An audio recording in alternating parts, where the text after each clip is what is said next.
Hai, Assalamualaikum. Berjumpa lagi kita dan kali ini saya nak bincangkan sedikit tentang sesuatu yang banyak orang nak tahu tentang brek kereta. Bunyi nyaring yang datang daripada brek kereta secara tepatnya. Kebanyakan orang jadi tak keruan bila dengar brek mengeluarkan bunyi yang nyaring atau bising apabila brek ditekan.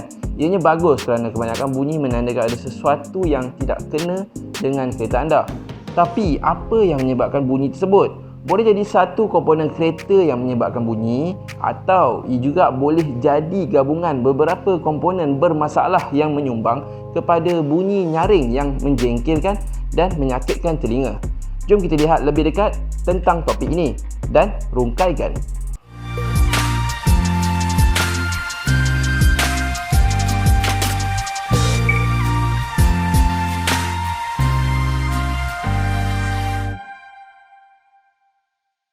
Brek mungkin sedikit lembab. Ya betul, jika anda telah membasuh kereta atau hujan pada malam hari, berkemungkinan bunyi itu adalah disebabkan kelembapan pada brek. Apabila air terkena pada permukaan rotor brek, ia akan menghasilkan lapisan karat yang nipis. Jadinya lapisan ini akan membuatkan brek anda berbunyi apabila anda mula memandu pada waktu pagi. Habis tu rotor brek dah berkarat, kena ganti ke? Jangan, tak perlu tukar pun. Takkanlah anda nak kena tukar rotor brek setiap kali basuh kereta atau bila hari hujan. Penyelesaiannya mudah saja, bawa kereta keluar, pandulah untuk jangka masa pendek dan gunakan brek ini. Ini akan membantu membuang lapisan karat tu tadi. Senang je kan? So, komponen brek sudah rosak. Walau bagaimanapun, jika setelah anda buang lapisan karat tu tadi, tapi bunyi masih ada, jadi punca seterusnya mungkin boleh jadi ada komponen brek yang sudah rosak atau haus. Brake pad atau brake shoes untuk brek jenis drum mungkin telah capai jangka hayat maksimumnya, dan bunyi nyaring itu adalah petanda baik untuk anda mendapatkan set yang baru dan menggantikannya. Kebanyakan brake pad zaman sekarang juga mempunyai petanda kehausan, iaitu wear indicator. Selain itu, rotor brake yang sudah haus juga mungkin boleh menjadi punca bunyi nyaring. Kebanyakan rotor brake mempunyai tahap ketebalan minima ditanda pada bahagian cross section brake rotor tersebut. Jadi, pengukuran mudah untuk memeriksa ketebalan rotor brake dapat memberitahu anda jika rotor brake sudah perlu ditukar atau belum. Jangan sesekali jadi haji bakhil bila melibatkan rotor, brake pad atau brake shoes. Jangan kedekut. Ini kerana komponen inilah yang memberhentikan kereta anda apabila ia tidak bergerak. Pro tip, tak mengapa hanya tukar brake pad jika rotor masih dalam keadaan baik. Namun jika anda menukar rotor brake, pastikan anda menukar set brake pad sekaligus. Tidak kiralah bagaimana baik pun keadaan brake pad sedia ada. Pemilihan brake pad yang salah. Apa maksudnya? Macam mana pula boleh salah pilih brake pad? Jika anda fikir memilih brake pad high performance dan high temperature rated adalah baik, anda sama sekali silap. Itu boleh menjadi punca bunyi nyaring brake pad anda. Selalunya, brake pad seperti itu mempunyai bahan yang tinggi friction. Ambil contoh video ini atau sesiapa yang menggunakan pad brake high performance. Bunyi nyaring adalah biasa bagi mereka. Jika anda hanya menggunakan kereta untuk pemanduan harian, adalah terbaik jika anda hanya gunakan dan kekalkan dengan brake pad standard daripada kilang dan gantikan dengan yang sama apabila tiba masa.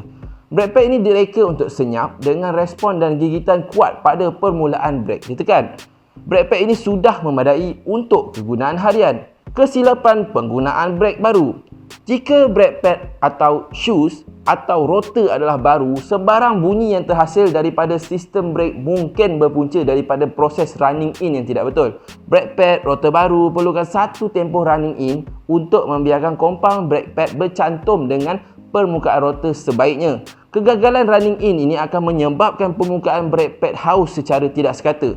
Bayangkan satu belah brake pad menipis lebih daripada belah yang lain pada masa yang sama.